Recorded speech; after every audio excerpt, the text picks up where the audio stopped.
to expedite the resolution of the impeachment case. So ibig sabihin, bilisan ang hearings at bilisan ang pag-resolve para makakonsentrate na tayong lahat doon sa mas malaking problema, doon sa crisis brought about by the war in the Middle East.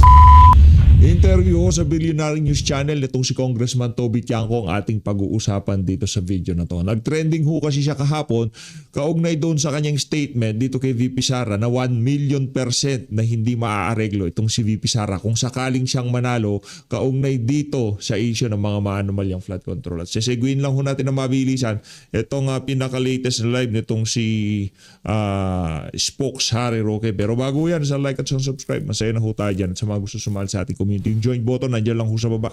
Rekta na ho kagad tayo dito sa interview na to nitong si Kong Toby. Good. Representative Toby Tiangco. Good evening, sir. Yes, Thank William. you for coming. Good evening. Yeah. Simulan natin sa bagong development ngayon. Okay. You just filed a resolution Yes. urging the House Justice Committee to speed up its deliberations. Can you elaborate on it? Yes, I mean, it's similar to the resolutions filed by the Speaker, the Majority Leader and the Minority Leader na ituloy-tuloy yung hearings habang naka-break, no? Yung akin lang may dagdag. It's not only to na ituloy yung hearings, pero tapusin na. Tapusin na. I mean, bilisan yung to expedite the resolution of the impeachment case. So, ibig sabihin, bilisan ang hearings at bilisan ang pag-resolve para makakonsentrate na tayong lahat doon sa mas malaking problema, doon sa crisis brought about by the war in the Middle East. No? Meron naman pala. Bilisan nyo na daw. Ipasa nyo na ang bola sa Senado. Ito kasi si Jenke Luistro, mahilig mag-grandstanding no? Pwede naman sila magbotohan kaagad. Isenda yun sa Senado para yun din naman ang pakay nila. Base dito kay Congressman Egay Irice, meron na daw silang boto. O kung may boto na kayo, wala na maraming tseche-bureche. Padala nyo na yan sa Senado ng masalansan na ho natin yan doon. Kasi alam naman ho nila na walang boto yan pagdating sa Senado. Diba? Yung mga nasa Senado, karamihan sa mga yan hindi nakatanggap ng envelope. Hindi nakatanggap ng maleta.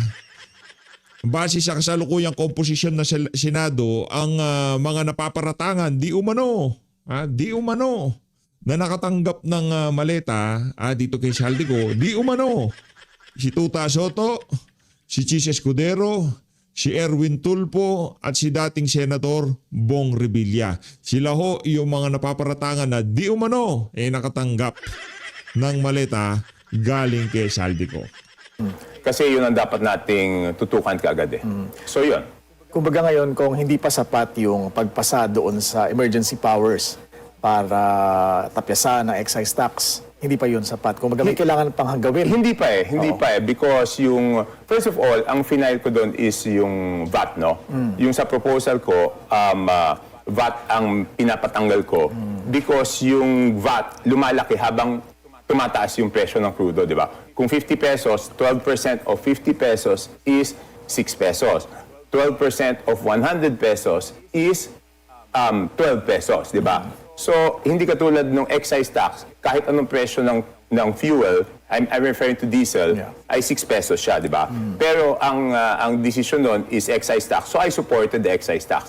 Ang panawagan ko lang is, kung kulang pa yung excise tax para ma-stabilize o hindi masyadong malaki yung epekto sa ating mga kababayan, sana wag namin maging sarado yung isipan doon sa VAT, no? And tomorrow, I'll be filing, sa ngayon, ang title nito is Economic Relief Act, no? This is to help our mga kababayan doon sa nakikita na natin magiging problema. Kasi pag tumaas yung presyo ng fuel, tataas presyo ng pagkain. Pag tumaas presyo ng pagkain, lahat tataas. Tataas yung presyo ng transportasyon, lahat yan tataas, no? So, dapat matulungan yung ating mga kababayan. Fina-finalize ko lang talaga yung mga no. Do you also find the need to hold a special session during the Holy Week break para pag-usapan itong mga proposed legislation to address the crisis? Sana, no? Because nataon yung crisis doon sa break. So, mas mabuti kung kinakailangan na mag-hold kami ng special session. Wala namang problema doon. tungo naman tayo kung doon sa mga impeachment matters, Yes. no, relative to the complaints against Vice President Sara Duterte. Yeah. And you said you are 1,000,000% sure that if VP Sara wins the presidency, she will surely hold perpetrators of the flood control scandal accountable. What made you say so? Okay, liwanagin natin, no? I respect that there are yung mga may mga nag-file diyan at nag-endorse na talagang it's out of principles, no? Yung Makabayan Black, I don't think they have any Hindi prinsipyo yan sa Makabayan Black, ha? hidden agenda. Ang hidden agenda nila, ayaw nilang maupo ang mga Duterte dahil mauubos yung mga kaibigan nilang nasa bundok. Kung Toby, huwag tayong maglokohan dito, ha? Pagka lumilihis ka na ng konti, makakasagot naman kami sa'yo. It's out of principles. Yung grupo nila, Congresswoman Laila de Lima, Shel Diokno, Akbayan, Si Leila de Lima, kung Toby, ano yan, di umano nakatanggap din siya ng maleta. Hindi pa congressman yan, kinakasangkapan na ni Martin Romualdez yan para atakihin ang mga Duterte. Kung Toby naman, anong prinsipyo ni Leila de Lima? Mantakin mo naging DOJ secretary yan kung ano-anong alingasgas ang nakabit sa pangalan yan. Eto, mantakin mo makikipagsayawan sa loob ng bilibid? Anong kredibilidad yan? and I believe it's out of principles. Yung grupo ni Kiko D, naniniwala ako, out of principyo doon. Pero sa likod ng prinsipyong yon, may mga nagtatago na talagang takot na takot lang sila na maging presidente si Vice President Sara because kung ngayon hindi pa sila napapanagot, iniisip nila na pag nanalo si VP Sara, hindi na sila makaka-escape from accountability. You know? So I was saying, I'm so sure that she will hold them accountable because in the first place, she was the very first one who said, di ba, na only two people are in charge of the budget. It's Martin Romualdez and Saldico, which is proven to be correct later on, na talagang sila yung nagmamanipula ng budget. No? Nako. Kaya para dito kay Jinky Luistro, para dito kay Baculaw. Hoy Baculaw, bilisan mo ng hearing, 'di ba? Para makapag-trabaho na kayo ng yung para naman sa ating mga kababayan, yung accountability na yan, huwag tayong maglokohan. 2028 election talagang pakay nyo dyan. At dahil So, nabanggit, but the problem is, you know, people brand me as DDS daw. DDS. Dahil dyan. I can, you know, I am not, you cannot brand me. My political history shows that I will say whatever I want to say. I will say whatever I think is right. Would you describe yourself as an independent instead? Hindi ako trapo, independent ako. Basta kung ano yung tama, doon ako. I will not say anything to favor anyone. Meron ba kayo kong informal survey among your colleagues? Are there enough votes to impeach the VP? I don't know. I'm not too interested in that because my decision on it will not be influenced by whether maraming boto o konting boto. Because in the past impeachments, for example, in the Corona impeachment, I was the lone witness for Chief Justice Corona. Diba? So I will not be influenced on whether it's popular or not. Sa akin, kung ano yung tama, sa tingin ko, yun ang gagawin ko. Naka-form na ho ba kayo ng conclusion? Yan naman yan dapat, ganyan dapat mag-isip ang mga congressman ngayong mga panahon na to. Kung Toby, hindi mo naman kagaya yung ibang mga congressman. Yung iba dyan, mga patay gutom eh. Hinihintay na nga daw nila dyan kung magkano ang ipapaikot na pera para ang tawag dito, para sa mga lagda ng mga pipirma sa impeachment ni VP Sara. Ganon ho sila kawalang ya. Yung kanilang lagda, for sale ho yan. Ika nga, di ba? For sale ho yan. Itong si Congressman Toby, siguro hindi na niya kailangan. Big time yan. Bilyonaryo mga tiyangko di ba? Aanhin niya pa yan. Hindi na niya kailangan yung envelope na ipapaikot. Kaya para doon sa mga pumirma, congratulations. Congratulations dahil nakaano na naman kayo. Nakascore na naman kayo, mga walang niya kayo, mga hinayupak kayo, anak ng tokwa. Di ba? Pero yung iba dyan, kahit walang bayad, pipirma sila. Naniniwala ako, kagaya ni JJ Suarez, nitong si Jinky Luistro, nitong si Martin Romualdez, sino pa ba? Si Abante, kahit libre, anak ng toka, kahit gisingin mo sila ng madaling araw, pipirma yung mga yan. Ano impeachment? Kahit hindi nila nabasa, pipirmahan nila yan. Bakit? Anak ng toka, ang laki ng atraso ng mga pangalan na yan sa sambayan ng Pilipino. Ang laki ng atraso ng mga individual na yan dito kay dating Pangulong Rodrigo Duterte. Baka nakakalimutan nitong si, ano pangalan to? Dan Fernandez, tapos na tayo sa kanya. Hoy Dan, boy Google. Pag nanalo si BP Sara, anak ng toka, sigurado magbubululang ka na naman. Kapag umabot ito sa floor. Hindi pa naman. Hindi pa naman. Siyempre makikinig tayo doon sa presentasyon ng ebidensya, no. And the proof na hindi ako DDS is ako pa yung nagsasabi na bilisan. Hindi ko pinapatagal, hindi ko dinedelay, hindi ko inahadlangan yung investigasyon. Sinasabi ko nga, bilisan at hatulan na kaagad para makakonsentrate tayo doon sa problema ng ating mga kababayan. Tungkol naman sa chances ng pangalawang Pangulo pa na maging presidente, tingin niyo ho ba malakas ang kanyang chance sa 2028 maging presidente? Okay, ganito, no? I've been telling this doon sa mga usap-usapan namin sa Congress, no? Kasi yung ratings niya, I think, ang pinapagkumpara is yung performance ratings niya compared to the performance ratings of the president, di ba? But you cannot compare the performance ratings of the vice president and the performance ratings of the president. Correct. Kasi iba yung inaasahan na trabaho doon Tama. sa presidente at iba yung inaasahang trabaho doon sa vice-presidente. Admittedly, Tama naman. mas magaan yung inaasahang trabaho doon sa vice-presidente. Natural kung mas magaan yung inaasahang trabaho sa kanya, mas madali niyang isatisfy. Ay, hindi naman ganun yun. Hindi ibig sabihin magaan, madali niyang isatisfy. Yung mahiya naman kayo statement ni Marcos Jr., napakadaling trabaho nun. Pero mapahanggang sa ngayong mga panahon na to, Congressman Toby, malamang pati ikaw hindi satisfy doon sa mahiya naman kayo statement. Tama, mali? Huwag na tayo magpunta doon sa mga pulisiya. Doon na lang sa pinakasimpleng pronouncement ng Pangulo na mahiya naman kayo. Nasatisfy ka ba? Tanungin kita, Kong Toby. Diyan tayo nagkakaproblema.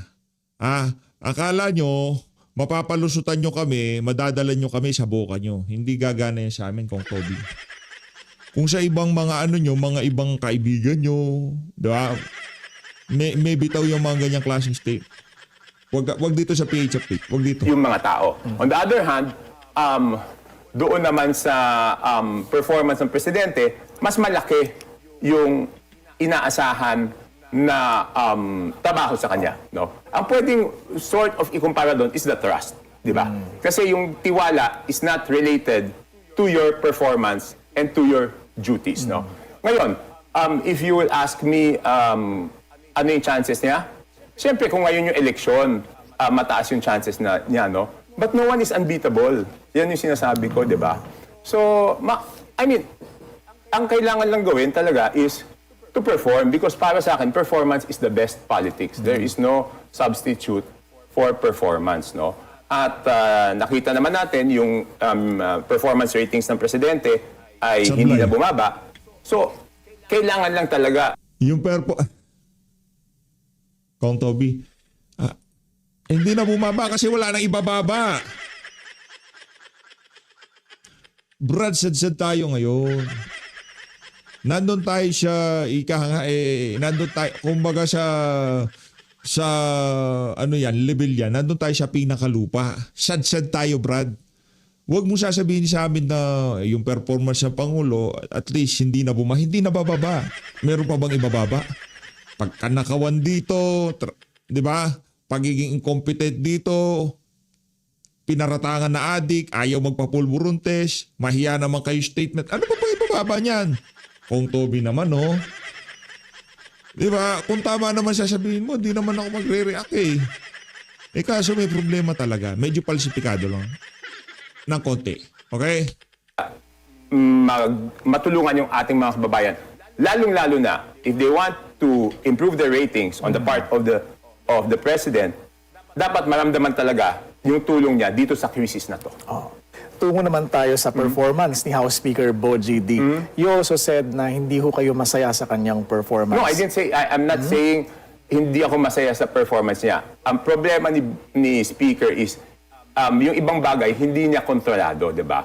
Like kunyari, I saw one party saying that medyo hindi sila masaya because na FLR yung projects, no? That's Akala ko hindi sila masaya kasi wala nang wallet. Lang yan. Sino ba yung mga hindi masayang partido? Congressman Toby Tiangco. Sabihin mo kasi kung sino-sino yung mga yan. Para wag na tayo. Nagkaka-guessing game pa tayo. Baka hindi tama yung hatian. Kaya nagagalit yung ibang partido dyan sa House of Representatives. Anak na to ko. Baka hindi sila nabigyan. Diba? Tahimik na nga yung partido na yan eh. Balita ko, hindi pa nila susuportahan ng impeachment ni VP Sara. Ganyan talaga buhay. Weather lang. Parang ano yan, pagka panahon na ni VP Sara, ligwak kayong lahat, sigurado yan. not my issue with the Speaker. No? Okay. Kasi yung pag-FLR ng mga proyekto, if that is the process na dapat pagdaanan para masigurado na walang kalokohan sa mga proyekto, kahit yung mga distrito na walang kalokohan, para uniform sa buong Pilipinas, walang problema. And I have never asked any favor from the Speaker. I have not even asked any position from him. Kaya nga, wala akong kahit anong membership, no? So I'm not saying na, I'm not saying this because meron din na pagbigyan sa akin. Ang sinasabi ko lang, ang hirap naman ng katayuan ni Speaker Bogie, di ba? Isipin mo, Speaker ka, isa lang ang nadala mong tao, yung Senior Deputy Speaker, di ba? Tapos lahat nung nakapaligid sa'yo with leadership positions, mga tauhan pa ng former Speaker, no, number one. Number two, ang pinaka-disgusting sa akin is yung mga tauhan ng dating Speaker na may mga anomalya. Rini-appoint pa ulit sa House, di ba? So, paano naman mangyayari, no? So, I think, ang problema kay Bogie, he's really very kind. So, I mean, kung ako hihingan niya ng payo, dapat siyang speaker eh. Dapat he has the authority to reorganize the House. The deputy speakers, The deputy speakers, the chairmanships, yes. Isipin mo kahit isang chairmanship, Walang napalitan. hindi, wala siyang nominate for doon sa mga may trust and confidence siya. Because those positions, aside from performance, there's also trust and confidence, di ba? So how do you expect him naman? Pero yung on the part of the FLRs, that's beyond his control naman eh. So I'm not holding him, I'm not holding anything against him because of that. And I understand the situation naman. Given this, sir, may umuugong hubang coup sa kanyang leadership. Sa tingin ko wala eh. Sa tingin ko, isa lang naman ako, wala akong partido. Pero sa tingin ko naman wala. Sir, how is former Speaker Martin Romualdez? Nakakausap niyo pa ho ba siya? Hindi kami nakakausap. Hindi kami nakikita ever since the last SONA, 2025. We'll just take a short break. Welcome Bilis ng interview na to ni Congressman Toby. back and still with us, Nabotas Congressman Toby Tiangco. Sir, tungo naman tayo doon sa paglutang ng mga 18 ex-Marines na sinasabing mga security aides sila dati ni Zaldico. And you have also been a vocal critic of Zaldico. What do you think of their claims? May mga sinasabi sila na naniniwala ako at alam kong totoo. Pero meron din naman silang mga sinasabi na hindi ako fully convinced na totoo. Hindi pa ako fully convinced, no? Pero hindi ko mabigyan siya ng oras because mas tinututukan ko talaga is yung bills doon sa... Wala nang interes. Wala nang interes. Dahil nung unang labas ng issue kay Zaldico at Martin Romualdez. Kaso umaakit na sa Malacanang ano gagawin natin? Ano gagawin natin? So wala nang interes. Hindi na tayo interesado doon. Matutukan at ma-address yung problema ng dala ng crisis sa Middle East. So mas tinututukan ko yun. Hindi ko siya mabigyan ng panahon eh. There was one time I wanted to learn more about it, pero di ba nag-file ako ng resolution doon sa VAT. Tapos ngayon naman inaasikaso ko yung bill na kung paano ba dapat gawin. Yung ilan sa mga naiisip ko, yung magbigay ng emergency loans sa SSS, GSIS, sa mababang interest, staggered payment ng mga loans, mga ganyan. So, pina-finalize ko iniisip ko pa mabuti. So, hindi ko siya mabigyan ng pansin, ng oras. Alright. Para alamin yung katotohanan doon sa mga allegations na hindi pa ako kumbinsido. Pero indulge me a bit, sir. Yeah. Ano yung sa mga allegations yung pinaniniwalaan ho niyo? Tignan na lang natin. Buuin muna natin yung storya. Anong buuin muna natin? Anak ng toka. Budget. Ninakaw ni Zaldico. Sa utos nino. Nung amo niya. Yun ang yung sabi ni Zaldico napag-utusan lang siya. Yung pera, diniliver sa Forbes Park. Ayaw paniwalaan dahil hindi under oath. Nagsalita yung nag-deliver. Mga nabigyan. Tapos ang usapan. Kumpleto ang istorya. Ano pang kukumpletuin natin, Congressman Toby? Meron ka pa bang hinihintay? Sino pa bang hinihintay mong makita na dideliveran para ika nga isa ka na sa talagang pumukpok dito sa issue na to? I will find time. Dapat ho bang buksan ng Blue Ribbon Committee ng Senado yung kanilang pinto sa kanilang testimonya? I cannot comment on that, Willard, out of Kaya mo mag-comment dyan. Mag-comment ka. Anak ng toko, ayan problema laro. Ano na kami dyan? Tapos na kami sa laro-laro na ganyan. Brad, out of respect kay Ping Lacson, anak ng toko. Kinukumpleto ko na yung sentence mo, buwisit. Di ba? Tama na yung laro. Grabe naman, ano na tayo? Tapos na tayo dyan. respect for the institution of the Senate. It is within their wisdom to decide whether they want to invite them or not. In the same manner, pinag-iisipan ko nga kung magfa-file ako ng resolution na sila ay imbitahan sa House of Representatives. Kaya lang nga, bago ako mag-file ng resolution, kailangan munang siguraduhin na yung mga bagay na duda ako, ma-convince muna ako na totoo, di ba? Kung hindi ako ma-convince, hindi ko ma-file yung resolution na yan. Hindi ka makukonvince, Brad. Kasi ang sinasabi nila dito na dinilibera na si Marcos Jr. Hindi ka makukonvince yan. Kasi para sa'yo, Martin Romualdez, Zaldico, doon napuputol ng istorya. Ngayon, pagka lumampas tayo doon, hindi na convincing yun. Kaya, wag na ho kayong umasa. Okay, laro. Sara Duterte, hindi maano yan. 100 million %. Hindi maaareglo. Laro yan, ang tawag dyan. Laro. Wag kami dito sa PH Update, Toby, okay? Wag kami dito. Ang sinasabi kasi ng kampo nila, dapat imbestigahan sina former House Speaker Martin Romualdez, Zaldico, bakit daw sila ang tinututukan ng Definitely. investigative bodies? That is my frustration, no? That is my frustration. That is my disappointment. Na wala pang nakakasuhan na big fish ngayon, no? And I think I was criticized yesterday about that. Na dahil daw sinabi kong disappointed ako at frustrated ako at disgusted ako, anti-BBM naman daw ako. Diba? So, hindi ganun eh. So, ang question ko doon sa mga nagsasabi niyan, ang ibig bang sabihin, dapat matuwa ako na yung pangalang Marcos ay nasama ulit sa issue ng corruption, even indirectly, because through his cousin, Martin Romualdez. Ibig sabihin, kung ako ay pro-BBM, dapat matuwa ako na nadawit yung pangalan nila dito. At hindi naman ako sasama doon sa mga sip-sip na pinupuri sila at hindi sinasabi yung totoong nararamdaman ng mga mamamayan, di ba? Siyempre, alam ko, may mga nakapaligid dyan kung anong sabihin, walang problema yan, huwag kayong mag-alala, ganito, ganyan. Hindi naman ako sip-sip sa kahit sinong politiko ever since before. How then, sir, would you assess the performance of ICI? Kasi magsha-shutdown na sila by March 31. That is one of my frustrations. Again, I filed yung Makabayan nag-file ng Independent Commission Against Infrastructure Corruption. Yeah. So I think it was necessary. So I filed the same also.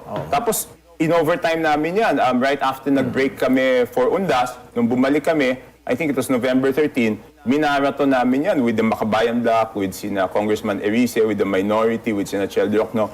1 to 6 p.m. Tinapos namin. Tapos biglang from November 13, walang nangyari. Ano ho bang kwento? Bakit? Hindi ko alam. Kumbaga wala na. Hindi ko alam. nangyayari That's one of the doon. reasons why. Hindi ko alam. Wala pang nananagot na big fish hanggang ngayon. So it was in that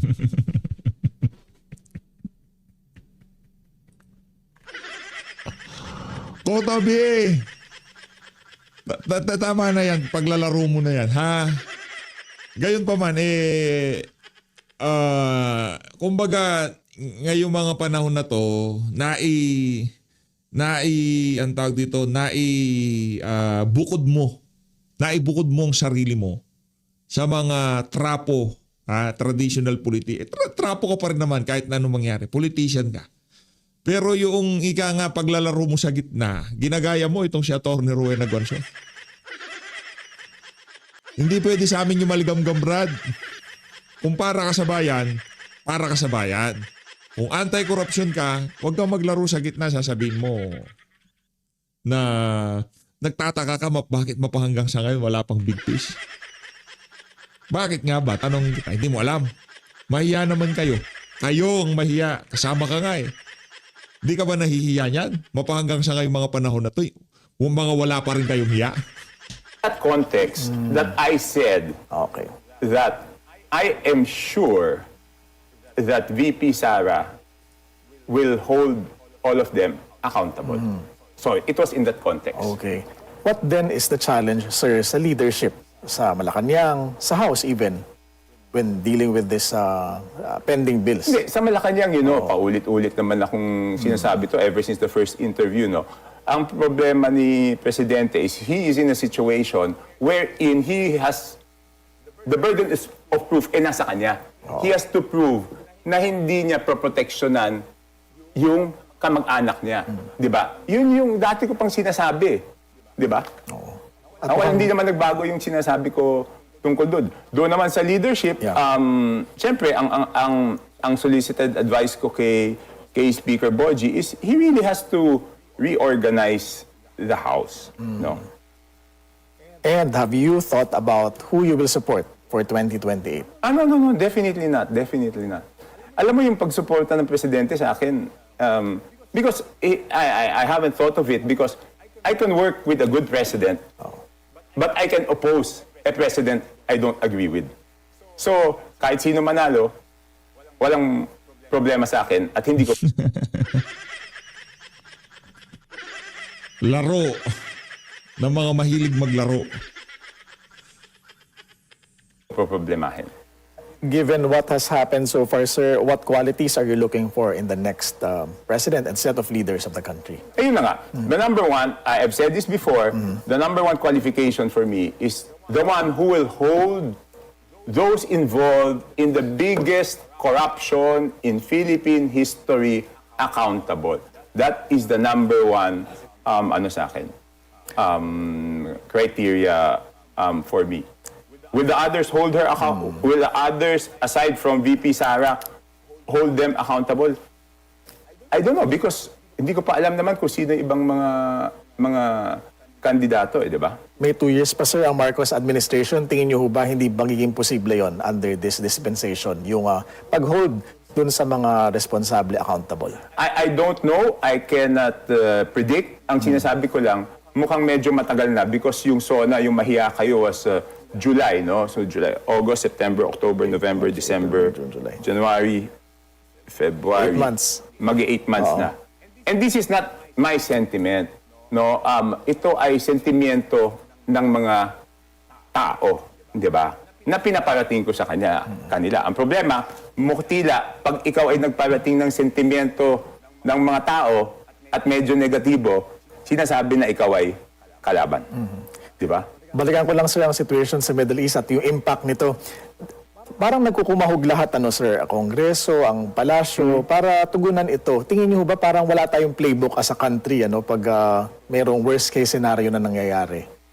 Honestly, sa tingin ko, no one expected it, di ba? Parang biglaan itong nangyari. Hindi ko alam kung may bansa bang nakapaghanda dito. Parang COVID to, di ba? Bigla ang nangyari. So, talagang lahat nagkukumahog. And I think ito, napakahalaga Because basic ito eh. Pag sinabing fuel, hindi pa pwedeng hindi konektado to sa pagkain ng tao eh. Hindi pa pwedeng hindi konektado sa basic services. Transportasyon, lahat tataas yung bilihin. Eh paano kung masama naman yung negosyo? Paano naman, I mean, hindi naman magkakapagtaas ng sweldo yung mga kumpanya, di ba? Kasi apektado din sila. So, paano naman yung ating mga kababayan? So, we have to find ways. No? Alam ko, katulad dun sa amin, nagbigay yata sa transport sector ng ayuda Subsidy. 2 days ago, I think, sa tricycle yata. I'm not sure, basta transport sector, 5,000. No? Pero gaano katagal naman tatagal yun, Masusustain. di ba? Yeah, masusustain yun. No? So, dapat talaga maghanap ng paraan na gumawa ng solusyon para sa mga bagay na to. Kaya yun ang pinag-iisipan kong mabuti. Yung iba, tinatabi-tabi ko muna. Wala na yan.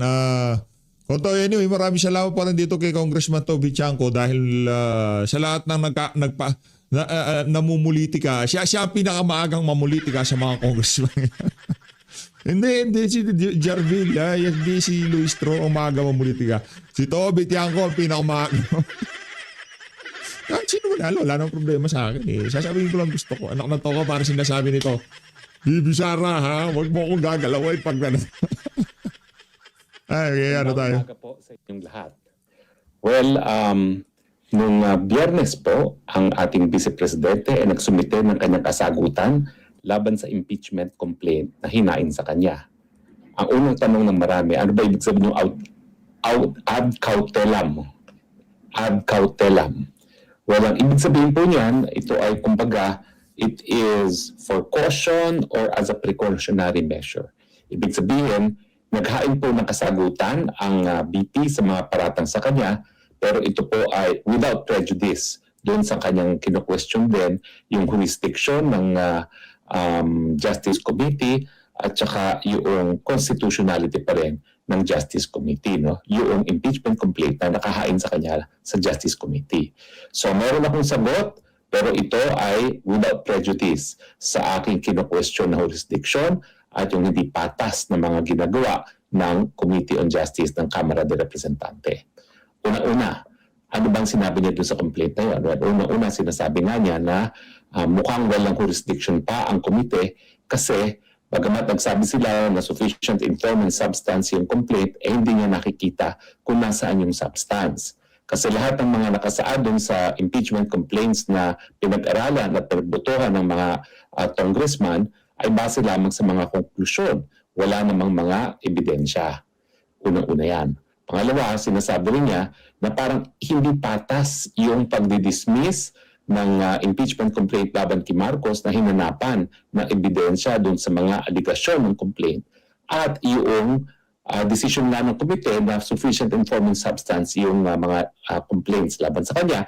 Kasi nga ang nangyayari dyan ay habang hinanapan nila ng ebidensya yung impeachment complaint laban kay Marcos Jr.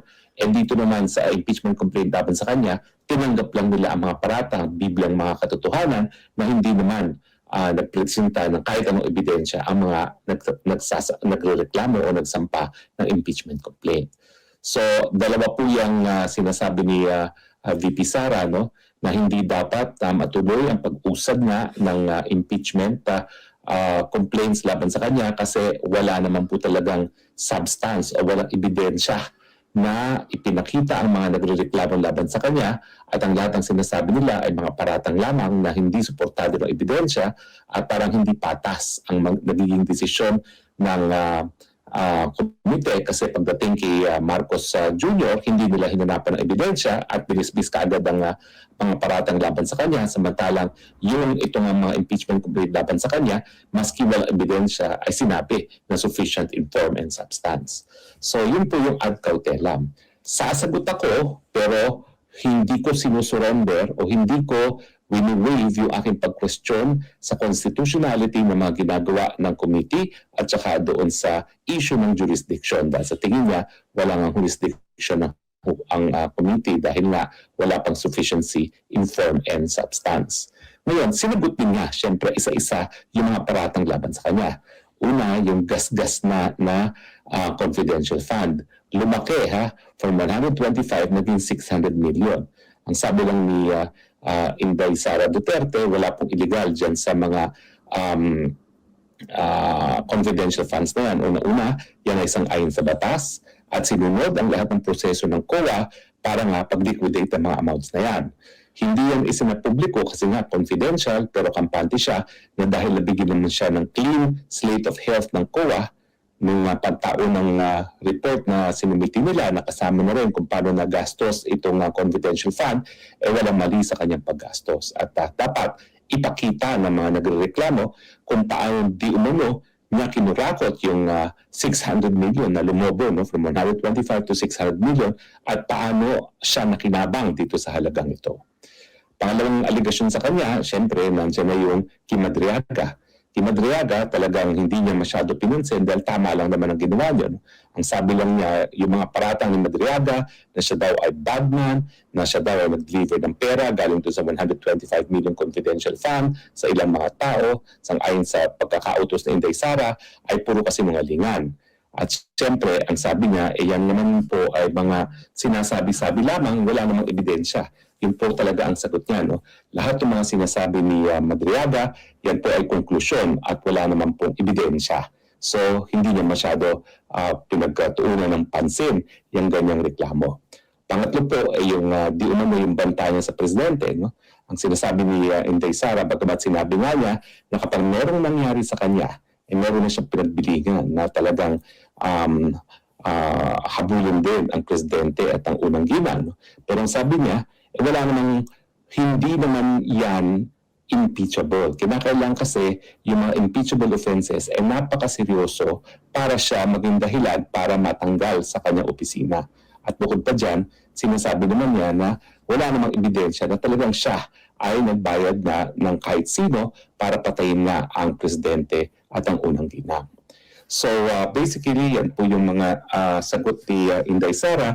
Pero sa tingin ko, dun sa issue na kung meron nga bang sufficiency in form and substance bago makita ang ebidensya, po pwede yan po idulog pa sa Korte Suprema. Dahil bagamat ang Committee on Justice ang tanging kapulungan na magdedesisyon kung sufficient in form and substance yan, yung ating tinatawag na certiorari power ng ating Supreme Court, po pwede naman po yung dumulog ko sa Korte Suprema kung ang committee mismo ay lumabag sa sarili nilang rules. At kung talaga namang mapapakita na yung mga aligasyon ay hindi suportado ng ebidensya, titignan lang naman natin kung ano mga attachment na ginawa nila dyan, ay pwede naman po mapawawang bisa rin yung finding na sufficient in form and substance di umano yung mga impeachment complaint laban kay Inday Sara Duterte. So, ang summa total, ang ad cautelam answer ni BP Sara, sinigot niya isa-isa yung mga paratang laban sa kanya, pero sinabi niya na yung pagsagot niya sa mga paratang ay bukod pa doon sa pwede niyang gawin na questionin yung jurisdiction ng hukuman at questionin nga yung paglabag sa saligang batas ng komite, lalong-lalo na doon sa pagkakaroon ng double standards. Pagdating sa impeachment complaint laban kay Marcos Jr. ay hinanapan ng ebidensya ang mga paratang. Pagdating sa impeachment complaint laban sa kanya ay tinanggap na para bagang katotohanan na ang lahat ng konklusyon na sinasabi ng mga nagrereklamo. Now, alam niyo po, itong impeachment complaint, talaga alam naman natin na political yan.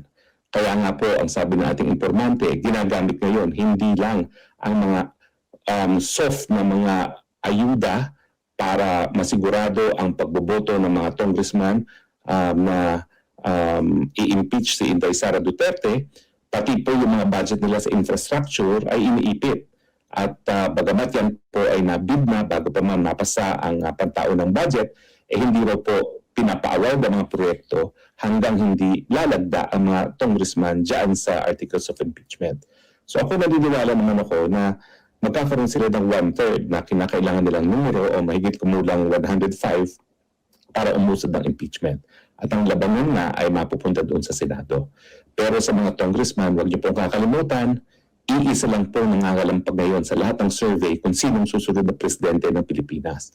Bagamat pinapangako sa inyo ng administrasyon na mapapatanggal nila si Inday Sara Duterte at hindi mapakakatakbo, mag-isip po kayo muli dahil hindi nila akalain ng Korte Suprema ay ipapawalang bisa yung nauna ng impeachment complaint laban kay Inday Sara Duterte.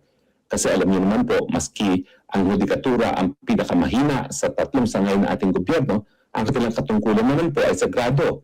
Yan ang masiguro nga na masunod ang pinakamataas na batas sa ating lipunan at yan po ang saligang batas. Wika nga po sa Ingles, kapag ang Korte Suprema ay nagdesisyon ng isang gawain ng kahit sinong taong gobyerno ay labag sa saligang batas, hindi sila nagpapatunay na sila ang pinakamalakas na sangay ng gobyerno, kung hindi, pinapatupad lang nila ang pinakamataas na pinanggagalingan ng lahat ng kapangyarihan ng gobyerno at yan po ang ating saligang batas.